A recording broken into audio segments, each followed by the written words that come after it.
Syria भले ही भारत से करीब 3600 किलोमीटर दूर है, लेकिन उस पर हुए हमले का असर यहां भी पड़ सकता है। कैसे, आपको दिखाते हैं।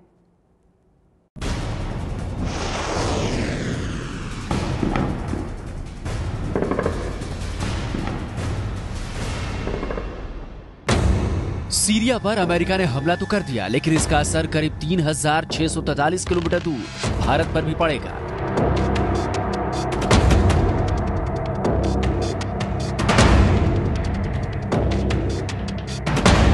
भारत पर इसका कितना और कैसा असर पड़ेगा, ये जानने के लिए पहले सीरिया की भौगोलिक स्थिति को समझना बेहद जरूरी है, क्योंकि जहां पर सीरिया है उसके आसपास के देशों पर भारत की निर्भरता बहुत ज्यादा है। सीरिया के आसपास सऊदी अरब, इराक, ईरान, यूएई और कुवैत जैसे देश हैं।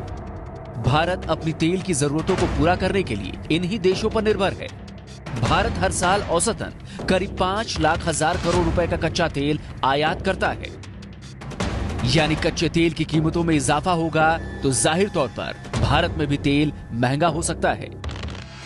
निसंदेह जैसे कि जब ये हमला कल रात में किया गया है, उसके बाद त्वरित रूप से एक जो नी जर्क रिएक्शन होता है, एक इनस्टेबिलिटी क्रिएट होती है, उसकी वजह से मार्केट में वोलेटिलिटी आएगी और इससे त्वरित रूप से कुछ तेल की कीमतों में उछाल आ सकता है और कुछ दिनों तक सस्टेन रह सकता है। अब चूंकि अमेरिका और रूस दोनों आमने सामने हैं, इसलिए कच्चा तेल भी एक बड़ा मुद्दा बन सकता है। क्योंकि रूस भी कच्चे तेल का एक बड़ा उत्पादक है। तनाव बढ़ा और युद्ध की नौबत आई तो दुनिया भर में तेल के दाम में तेजी आ सकती है। साल भर पहले भी अमेरिका सीरिया पर हमला कर चुका है, जिससे ग्लोबल मार्केट में तेल की कीमतें 2% तक बढ़ गई थी। कच्चे तेल की कीमत $55.59 प्रति बैरल तक पहुंच गई। भारत अपनी खपत का 80% के करीब तेल मध्य पूर्वी देशों से आयात करता है। इस तरह अंतर्राष्ट्रीय बाजार में तेल की कीमत बढ़ने का सीधा असर भारत पर भी होगा। क्योंकि ये हमला एक सीमित हमला है, एक विशेष पर्पज को ध्यान में रख के किया गया है, केमिकल हथियारों के इस्तेमाल के खिलाफ ये अटैक किया गया है, तो मुझे लगता है कि ये कार्रवाई बहुत लंबे समय तक जारी नहीं रहेगी।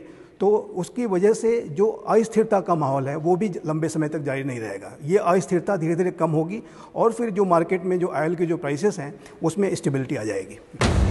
भारत की मुश्किल ये है कि मध्य पूर्व का ये इलाका उसकी ऊर्जा जरूरतों को पूरा करने के लिए जरूरी है, इसलिए वो सीरियाई संकट का समाधान बातचीत के जरिए ही चाहेगा।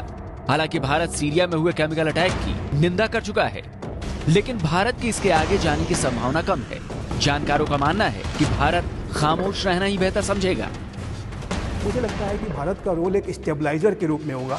एक बहुत बड़ी डेमोक्रेटिक कंट्री, एक ऐसी कंट्री जो कि विश्व में शांति का माहौल स्थापित करने में एक बहुत बड़ी भूमिका निभा सकती है, उसके लिए उस लिहाज से भारत का रोल बहुत महत्वपूर्ण